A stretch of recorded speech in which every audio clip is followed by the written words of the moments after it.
സഭയിൽ പല തിരുനാളുകളും വണക്കമാസങ്ങളും ആചരിക്കാറുണ്ട്. മെയ് മാസം മാതാവിന് പ്രത്യേകമായി സമർപ്പിക്കപ്പെട്ട മാസമായിരുന്നു. ജൂൺ മാസമാകട്ടെ ഈശോയുടെ തിരുഹൃദയത്തിനായി സമർപ്പിക്കപ്പെട്ട മാസവും. അതുകൊണ്ട് തന്നെയാണ് ജൂൺ മാസത്തിൽ ഈശോയുടെ തിരുഹൃദയത്തിന് വണക്കമാസം നമ്മൾ ഭവനങ്ങളിൽ ചൊല്ലുന്നത്. കൂടാതെ എല്ലാ വർഷവും ജൂൺ മാസത്തിലാണ് ഈശോയുടെ തിരുഹൃദയ തിരുനാൾ ആഘോഷിക്കുന്നതും. വിശുദ്ധ കുർബാനയുടെ തിരുനാൾ കഴിഞ്ഞ് 8-ാം ദിവസവും പെന്തകുസ്ത ഞായർ കഴിഞ്ഞ് 19-ാം ദിവസവും മറിയത്തിന്റെ വിമലഹൃദയത്തിന് തിരുനാളിന് തലേ ദിവസവുമാണ് സഭ ഈശോയുടെ തിരുഹൃദയത്തിന്റെ തിരുനാൾ ആഘോഷിക്കുന്നത്. വിശുദ്ധ മാർഗ്രറ്റ് മേരി അലക്കോക്കാണ് ഈശോയുടെ തിരുഹൃദയത്തിന് ഭക്തി പ്രചരിപ്പിച്ചത്. ഫ്രാൻസിലെ വിസിറ്റേഷൻ മഠത്തിലെ കന്യാസ്ത്രീയാണ് വിശുദ്ധ മാർഗ്രറ്റ് മേരി അലക്കോക്ക്.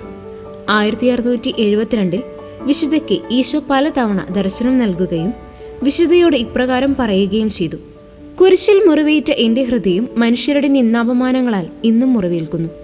അതിന് പരിഹാരമായി എൻ്റെ ഹൃദയത്തിൽ നിന്നൊഴുകുന്ന ദൈവിക കാരുണ്യവും സ്നേഹവും നീ എല്ലായിടത്തും ബഹുമാനിക്കുകയും ആദരിക്കുകയും ചെയ്യണം. കുമ്പസാരിക്കാനും അടുക്കലടുക്കൽ, പ്രത്യേകിച്ച് ആദ്യ വെള്ളിയാഴ്ചകളിൽ വിശുദ്ധ കുർബാന സ്വീകരിക്കാനും വിശുദ്ധ കുർബാനയിൽ ഈശോ അനുഭവിക്കുന്ന നിന്ദാപമാനങ്ങൾക്ക് പരിഹാരം ചെയ്യാനും ഈശോ വിശ്വാസികളെ ക്ഷണിക്കുന്നു. വിശുദ്ധ മാർഗ്രറ്റ് മേരി അലക്കോക്കിലൂടെയാണ് ഈശോയുടെ തിരുഹൃദയ ഭക്തി പ്രചുരപ്രചാരം നേടിയതെങ്കിലും സഭയുടെ ആരംഭകാലം മുതൽ തന്നെ ഈശോയുടെ തിരുഹൃദയത്തോടുള്ള ഭക്തി സഭയിൽ നിലനിന്നിരുന്നു. 20-ാം നൂറ്റാണ്ടിൽ ഏതാണ്ട് എല്ലാ മാർപ്പാപ്പമാരും ഈശോയുടെ തിരുഹൃദയ ഭക്തി പ്രചരിപ്പിക്കുന്നതിൽ മുമ്പിട്ട് നിന്നവരാണ്. 12-ാം പിയൂസ് മാർപ്പാപ്പ തിരുഹൃദയ ഭക്തിയുടെ മാഹാത്മ്യം സഭയ്ക്ക് മനസ്സിലാക്കി തരാൻ 1956 ഓൺ ദ സേക്രഡ് ഹാർട്ട് എന്ന ചാക്രിക ലേഖനം എഴുതി. ഈശോയുടെ തിരുഹൃദയത്തിന്റെ തിരുനാൾ 1765 പോളണ്ടിലാണ് ആരംഭിച്ചത്.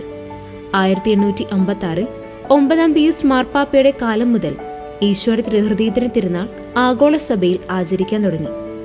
1899 ലേയോ 13-ാമൻ പാപ്പ ഈ തിരുനാളിന് ഉന്നതമായൊരു സ്ഥാനം സഭയുടെ ആരാധനക്രമത്തിൽ നൽകി. പിന്നീട് പിയൂസ് 11-ാമൻ പാപ്പ ഈ തിരുനാളിന്റെ ആരാധനക്രമ പ്രാർത്ഥനകൾ നവീകരിക്കുകയും വലിയ തിരുനാളായി ഇതിനെ ഉയർത്തുകയും ചെയ്തു.